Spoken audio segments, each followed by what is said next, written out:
This goes back to, I won't repeat this one, but it's values and the idea of how can we adapt and still preserve our core values. If a company like Disney is going to change in some way, and that really harms the core of what they're doing, if they start to be seen as less family-friendly as a form of entertainment, whether it's animated films, movies, or theme parks, that's going to really impact the integrity of their brand, and it's going to impact their values that they really cherish.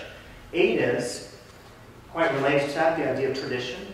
So will change occur in such a way such that you have to adapt and it alters the core of who you are, your identity, your tradition. A lot of these connect to one another because I feel like they're really the key areas to think about. In cases in which I do decide to change and I encounter resistance, how do I respond to that? And that's anyone who brings something new to the table in an organization or in a company. And some companies like Disney promote this and they say, let's have the blue sky concept where anything that you talk about is fair game.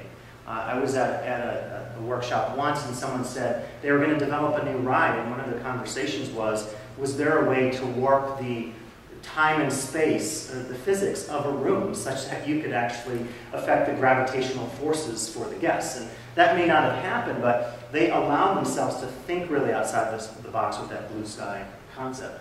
And then lastly is the effects of change. What are the effects of change? How do I adapt to them and so forth? Again, go back to your personal cases with social media and technology and your kids and your family members and how we're all trying to adapt and see if we can catch up to some of this stuff. So those are questions to think about, and I'll leave you with these 3 concepts. And the first is, will you initiate change? Second, how will you be changed? And the third is, how will the rest of the world change? And I will leave it at that. I have 13 seconds left, so maybe time for questions if we have. By the way, I love that countdown.